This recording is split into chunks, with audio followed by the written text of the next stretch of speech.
Hey, y'all. Welcome to Southern Sober and Sassy. We are on episode 34. And I was talking to Christy. Was it yesterday? Yeah. Yeah, yesterday. And I said, what do you think about this as a topic? Are we seeking the solution or are we sinking in the problem? And if we're sinking, who is our lifeguard? That is today's topic. So, Christy, you want to open up and give your thoughts on this? Well, my first thoughts is I'm really good at sinking. I have a gold star at sinking ships and taking everyone down with me.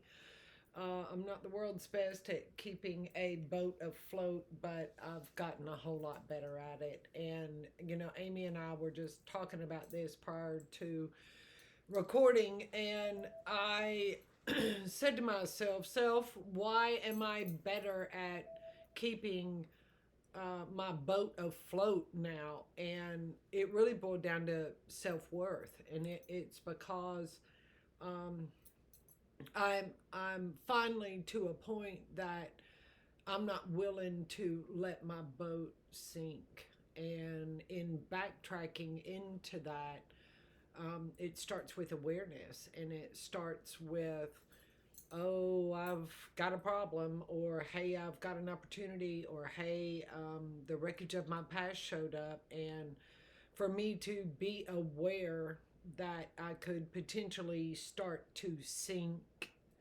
and immediately reach out and for my support systems, for my friends, for my sponsor, and ultimately for God. And I've gotten a lot quicker at doing that. In early sobriety, I didn't have a lot of self-worth, and I was willing to sink, but I didn't even know that I was sinking because I didn't know how to seek. And it had, bless you, it had not become a healthy habit yet. And now it has definitely become a healthy habit. And now I owe it to God to seek Him harder. God's been good to me. And I'm just not willing to have a lot of problems in my life anymore. I have been given the opportunity. I've been given the solution to all my problems. I'm either gonna accept that or I'm gonna reject that. And I used to reject it, and now I accept it. So if I'm sinking after I've been given the solution to all my problems, then I'm choosing to sink. Keyword is choice. I'm choosing to do it because I've got all the help I need now. You just have to ask for it. Right. And I think the saying loose lips sink ships. That resonated with me and my big mouth. Joyce Myers, I think, has a book that said, yeah, me and my big mouth. And for so long in my life, what what comes up, comes out. I'm doing a lot better, and I've really worked on my assertive communication. That doesn't mean that a FU is going to come out of my mouth occasionally, which I'm working on that too. But, us living at the beach, Christy and I both live here at the beach, Panama City Beach and Santa Rosa Beach, Grayton Beach. And so when I think about the lifeguard, I go beyond that and think about red flags and the red flags that are flying. And when it's bad weather, those red flags are flying. And I think back in my active addiction, how many times I continued to go in the water and just dismiss the red flags. Today, there are red flags in my life, and this stubborn, sassy person of a human being that I'm at sometimes thinks that the red flags don't matter. And they do. And just like Christy, like you were saying, awareness, that is a beautiful thing. And when we feel it in our gut, in our heart, and in our spirit that something is not right, but we continue to keep on pedaling down that road, what's coming is is probably, sinking. Well, you brought up such a good point because you said the word stubborn. And I say rebellion and stubbornness and defiance. I was rebellious my entire life, and it became a habit. Keyword is habit. Yeah. And so that rebellion of swimming out in the water when there is an obvious red flag felt good to me, because I felt like that I was one upping. Yeah, I was one upping, and that the red flags didn't apply to me. They didn't apply to me. And if they did, or if I did get busted, I love a good fight. I was just so used to fighting my whole life, and all of that is just ego on crack, And so that's also known as a self-defeating habit. Yeah. And I had to squarely look at myself and confront myself. Well, my sponsor helped confront me on it and help correct me, and I had to be teachable, and that was something else that Amy and I were talking about. But I got called out on my rebellion, and I got called out on my stubbornness and my defiance, and all three of those times when I was in early recovery, I went straight back to the liquor store because of it. Because I was not willing to conform to something that was easier. I was not willing to conform to a solution to my problem. I thought that conforming was weak. And I'd never had a green flag in my life. I didn't know what to do with a green flag. Sit there. I knew what to do with a red flag. But I don't know what to do with green flags. Yeah, the green flag means you're allowed to go. And that fear in early recovery kept me stuck a lot of times. Also, that caution. Now, I always pushed the envelope when I was younger. Mm-hmm. I always pushed the envelope, and even in lights, driving, if it was yellow, I was putting the pedal to the metal. And I was going through that light to try to beat the red light, which ended up being a red flag when you talk about life on life's terms. Mm-hmm. And so green means go, yellow means caution, red means stop. But I had it backwards. Like you were saying, I didn't know what to do with a green flag. Like I didn't know what it was like to have healthy relationships with my family. Mm-hmm. I did not know what that looked like, Christy. I know. And I didn't know what it was like to have, the green light to be a part of my children's life. I didn't know what it was like. I'll never forget, and I think I've talked about this before. I have a handful of girlfriends that I grew up with, and one of them I'll never forget. She was getting married, and she called me because I was supposed to be at the wedding, and she called me. She's like, "Yeah, I don't need you at my wedding. You are chaos and confusion, and I don't want you there now." And it hurt, and I was like, "Who the hell does she think she is?" That was the beginning to the end of my addiction before, the federal government stepped in and helped me get sober. But that was it was crazy because, Christy, I had been rejected by my family and my active addiction so much that I was used to it. I knew I could manipulate and maneuver my way back in. Mm-hmm. But when it came down to friends starting pulling back, I was like, wait, what? Yep. Who are you? Who do you think you are? Yeah. I'm your friend. I'm this, I'm that. And that ego was running at full capacity. And I realized that, by the time I got in front of that judge, I was barely breathing in quicksand. Mm-hmm. That sinking had really, that I was not only sinking, my feet had weights on them. And I will never forget, being sentenced.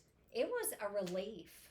Yeah. I know that sounds crazy to people, but it was God's final lifeguard. It was his final raft. Well, it was like the raft of redemption. Yeah. It's like you'll either lay down or you'll be laid down. Yeah. And you, as a result of stubbornness and rebellion, you got laid down. Yes. And as a result of that, you got sober. Yeah. And so God will come in, or our higher power will come in and do for us what we are not willing to do for ourselves. But deep down inside, you knew that you were drowning, and you knew that you needed help. Oh, and so did I. Oh, but ego and pride I would never say that. And so in moving forward, I did not know what it was like to not have problems in my life. And it was uncomfortable. It was very uncomfortable because I was a chaos junkie, but I didn't know that I was a chaos junkie. I remember my sponsor said two things to me. She said, Christy, you don't have any problems. Don't mess it up. Keep it that way. We've worked hard to get rid of your problems. Don't create one. And so that, she held me accountable. Because, see, I thought that problems just came to me.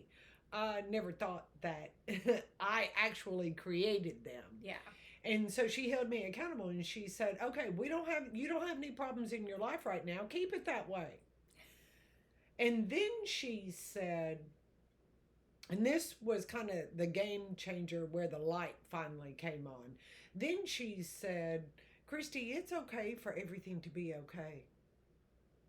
It's okay for everything to be okay. And man, it was like I settled down into new skin just right there and then. It was like I was in new skin, and I really was a new woman. I had worked all these steps, and I'd worked really hard, but I just kept working through it. But then I had actually arrived at a brand new life without any problems, and I was a brand new woman. And she said, you're there now. You are reaping the benefits and reaping the advantages of all the hard work that you've done. You don't have to keep working and keep working and keep working so strenuously.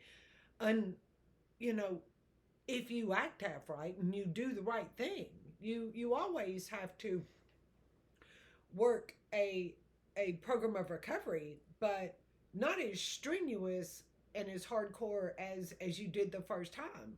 Your side of the street is clean now. Your heart is now clean.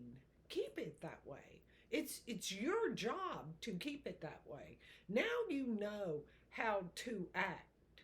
I always knew how to not act. I always knew how to misbehave. She said, now you know both. So if you got problems in your life and your life gets jacked up, it's either because of two things. Because you have created it, or because you have allowed it. Yeah. And which brings me to the other thing that Amy and I were talking about, and that's allowing problems in our life. Let's say the wreckage of our past shows up. Let's say the phone rings and it's an ex-boyfriend.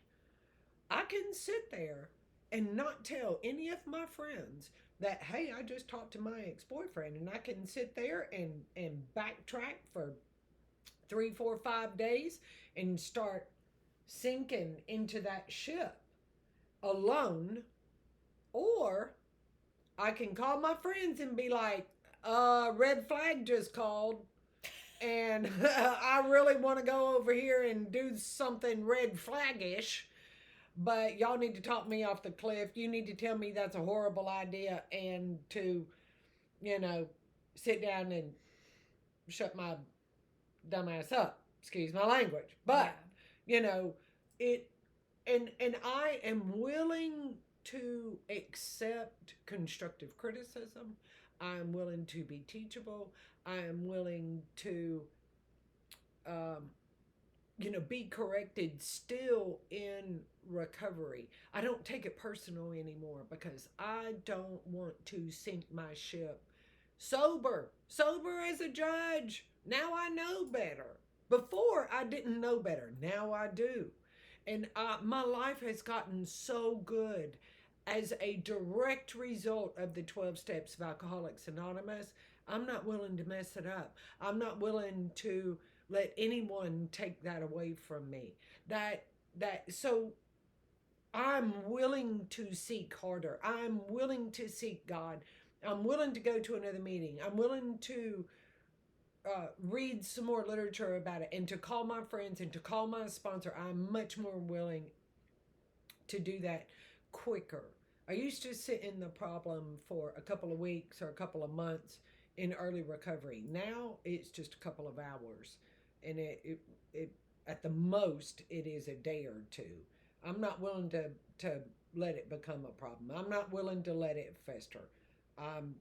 I've worked hard for my happiness, and I will do everything I can to keep it. Yeah. So. I like, when you go to the beach, when you go to the pool, there's always a lifeguard there. Yeah. And that lifeguard is to protect. That lifeguard is to actually coordinate and control, the situation and the atmosphere that they're in. And it's for protection. And so, when we look at tools that recovery has given us, and that are readily available for anyone who wants to get sober, besides your counselors and your coach and your therapist and your doctors, there's other human beings that you can find in 12-step meetings. There's your friends, sharing with your friends. There's so many outlets. There's rafts of redemption, the raft of redemption, There is also having that anchor, that we pull up from our boat to start moving forward. That anchor is there. If we get stuck, we can throw the anchor overboard and dock and pause. The anchor's our pause. I like that. There's also different boats. You brought up something else that is so important. And Amy and I, one thing about Amy and I is, and why we do this podcast, is to help people get better, period. We don't care what you are recovering from. Don't care. Okay. Amy and I sit here and talk about our personal experiences with drugs and alcohol. But we don't care what you are recovering from. And Amy's got the best tagline ever, which is, we're all recovering from something or someone from somewhere. There you go. So you may have trouble with relationships. You may be codependent. Okay. And you don't have a problem with drugs or alcohol. But you reach out for a person to make you feel different. That's why do people drink and drug? To change the way that they feel. Period. Bottom line. Everybody goes on and on and on and on and on about why do they do what they do? Let's make it real simple. And it can be very complicated. We are pretty complicated people. But to simplify it, people drink and drug to change the way that they feel. Period. Why do people overeat? Have you heard people say, well, I'm just going to eat my feelings? That's the same thing. You may be struggling with food. You may be struggling with sex or gambling or codependency. Fill in the blank. We don't care. But you're either going to sink further or you are going to seek upwards and outwards for that help. And regardless of what the problem is, there is always a solution. Always, 100%, there is always a solution to the problem. Period. Period. Yeah, recovery was set up. There's a lifeguard for every swim Yeah. you decide to make. There's a lifeguard out there. You know that lifeguard. I didn't have a lifeguard until really I got sober. My lifeguard for me is my higher power. But before that, in early recovery, my lifeguard was journaling. My lifeguard was going to a meeting. My lifeguard was going to peers that I had beginning to start trusting again, or new peers that I was learning how to trust. My lifeguard was the meetings. My lifeguard was therapy. My lifeguard was so many things. But at the end of the day, I'll be honest with you, my lifeguard is a power greater than myself, because that is someone who knows all about what I'm going through. Mm-hmm. And for me, I needed that. But he's also putting people in my life. He's throwing the raft of redemption. He's throwing, he's also throwing the life jacket, the life preserver. I've got that. That may be my meetings, my girlfriends, my family, my friends. There's so many tools out there for recovery. And again, just, either you want to sink or you want to swim. And how do we learn how to swim? Well, when we were younger, most of us went to swim lessons and had the floaties and had the training wheels on. That's just like recovery until we feel to take the training wheels off. That is why people like us are here for you. There's so many resources. But if you're ready, if you're swimming in the deep end with no floaties, no life preserver, no nothing, I'm going to ask you to come back on shore. Mm-hmm. Come back on shore. And let's sit down and let's talk about why you keep swimming and sinking. Mm-hmm. You're swimming to sink, actually. The further you get away from shore, you're sinking. The deeper the water. The deeper the water. The deeper the shit you're probably getting into. Because I know for myself, when I was younger, the second sandbar was like right there in front of me. Because I was always going to the deep end. Because I had to show myself. Mm-hmm. Thought I was showing other people, but it was my own insecurities and my own insane brain of thinking that I was better. And the second sandbar, because nobody else was going there, so I had to go there. I had to get to the second sandbar and show you all I could do it, because I needed that. I was looking for validation and attention in the wrong places. And the second sandbar took me to sink 10 out of 10 times. Yeah. Because I didn't have the proper floating devices. So much of early recovery is information overload. Mm-hmm. It's information overload. And it can overload us, literally, and then shut us down. And that is exactly where addiction wants us, is shut down, overwhelmed, and giving up. So if you are new, let something as simple as this podcast be enough for you. Every baby step matters. If you are not ready to go into a social environment and into a meeting yet, then let this be your meeting. Because you are feeding yourself something good, period. And so give yourself some credit. Just know that every single step adds up, it adds up, it adds up. And you gain momentum. And you don't have to feel that momentum in order to have the momentum. You've got it, okay? You keep coming back. You keep listening. Give yourself some credit. And if you have to start as simple as just listening to a podcast in the privacy of your own home, that's enough. That's enough. And here's the good news. The good news is we ain't going anywhere. If anything, we're going to keep doing more and more and more podcasts. And Amy and I have kind of been talking about that, is how can we help more people? How can we grow? You are definitely a part of our family. You are definitely a part of our plan.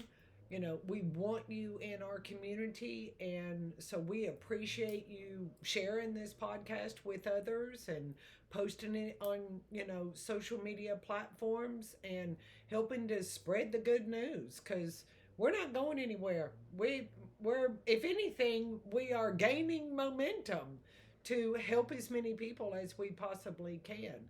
And that includes you. And you matter.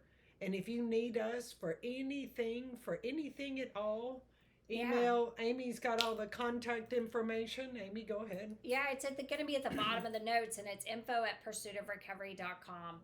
And if you want to email us and say, hey, this is what I'm struggling with, can you find me some resources? We'll send them to you. We're not going to put you on the MailChimp email list, and you're not going to get emails from us every day. You know, we respect your privacy, but if you need help, reach out, and we'll help you find the right avenue. And I will be honest with you, Christy and I, if we cannot help you, we are not fearful to tell you, hey, that's out of our wheelhouse. Let me refer you to someone else. Right. We'll find someone who can. Exactly. And that's only, you know, fair is fair. And, you know, even though we love what we do and we've been doing it for a while, that doesn't mean we're the end all, know it all. We are continuing to be students, because if you are not willing to be a student, you won't be teachable. Very correct. And I'm grateful for wearing glasses still and continuing to be a student, because I want to continue growing. I want to continue learning, you know, and I know there's so many tools out there for boaters and skiers and surfers, and, you know, to protect them. And you may be the surfer and you may be the boater and you may be the fisherman, but just know that there are tools and resources for you wherever you're at in your recovery. We're all in the boat together. That's right. Yep. Being and trusting a lifeguard, trusting in a power greater than ourselves. So, well, thank you for joining us today. You can find us, share this podcast, like it. You can find us on YouTube as you're watching right now. You can find us on iHeart, Apple, and Spotify. So thank you so much. We'll see you next time. Bye. See ya.